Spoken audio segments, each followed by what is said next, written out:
If you want more information on things I'm going to talk about, if you want to see samples of the gallery and just sort of get a bit more detail, again, link down below to go to the written review.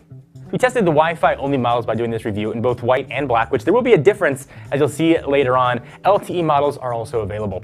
So we broke this review up into 6 categories. Obviously there's a lot we can cover, but I thought these 6 sort of encapsulated the whole tablet. Hardware, performance, software, camera, battery, final thoughts, and an official Techno Buffalo score. Let's get started.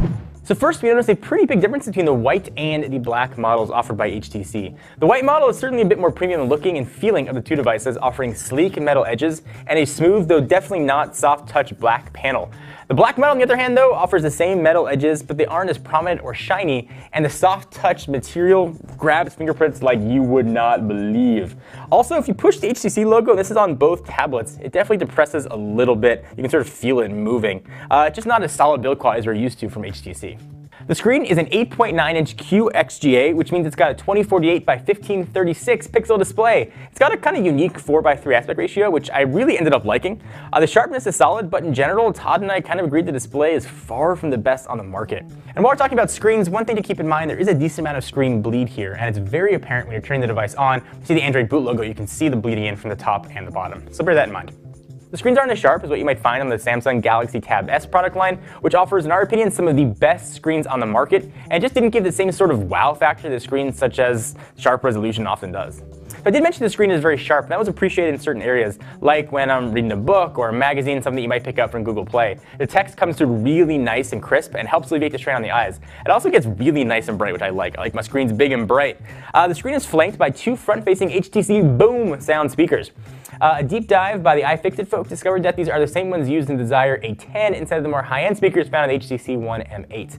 The sound was admittedly a little bit hollow, although we were totally okay with that given the trade-offs to those front-facing speakers.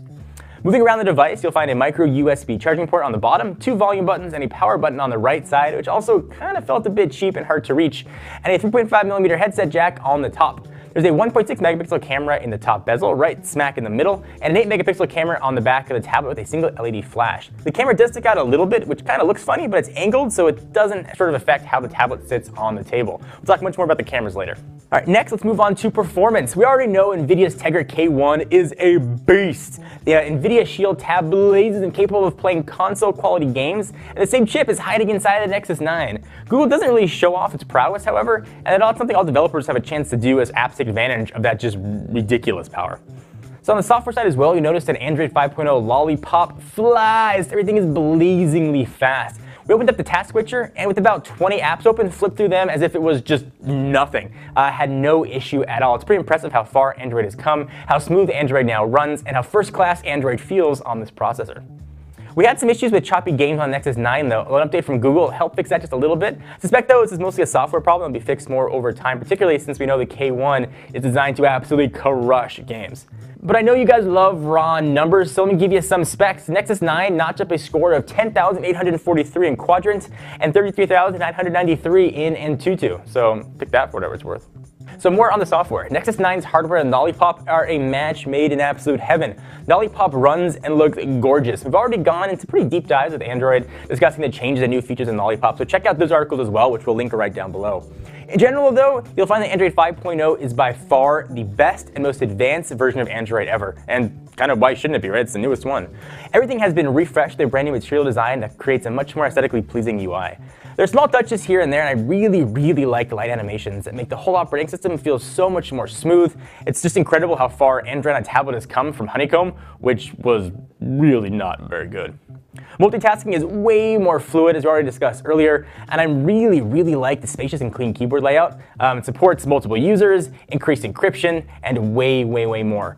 Also, I really recommend checking out Google's new Calendar app, which is more refined, colorful, and robust than ever before, which you can probably download for your own Android device anyway. We also really like the new lock screen notifications, which you can finally interact with, and we all know before everybody starts yelling at me, third-party options have existed for a way long time, but it's nice to see these on full baked and cooked Android right now.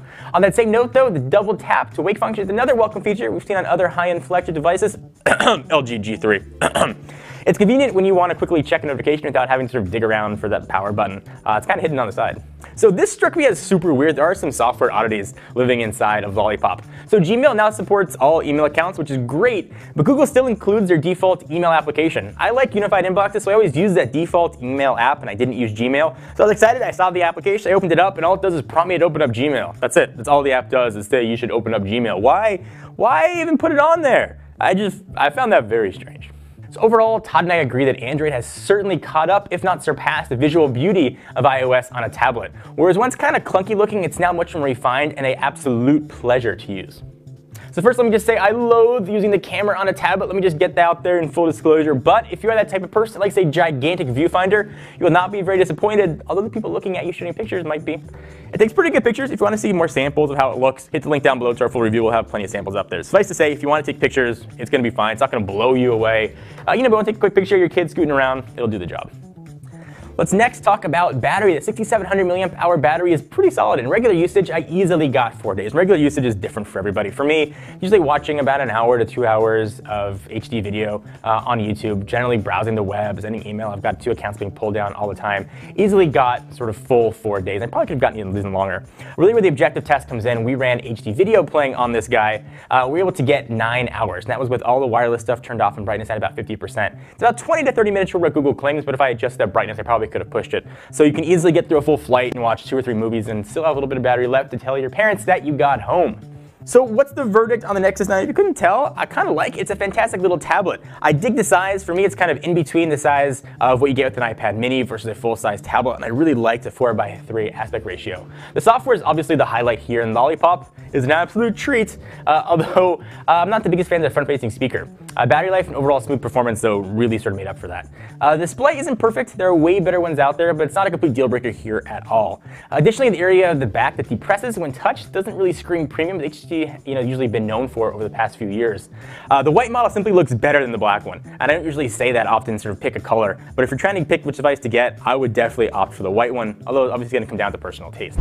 Nexus 9 isn't perfect, but it's a great way to experience the best of Android 5.0 Lollipop without many sacrifices, and you'll be guaranteed you'll have Google's latest advancements free and any OEM bloatware. This gets a very solid 8.0 on the Techno Buffalo scale. What do you guys think? Do you agree, disagree? I want to hear your thoughts on the Nexus 9. Let us know in the comments down below. Again, link to the full review is also going to be down there, as well as our Lollipop tour. Until next time, I'm John Ranger from Techno Buffalo. See you in the next video. Bye-bye. Thank you guys for watching. If you want to see more videos from Techno Buffalo, hit the big subscription button right here. And if you want to see us play games, and I'll admit it, sometimes not so well, check us out at twitch.tv/TechnoBuffalo.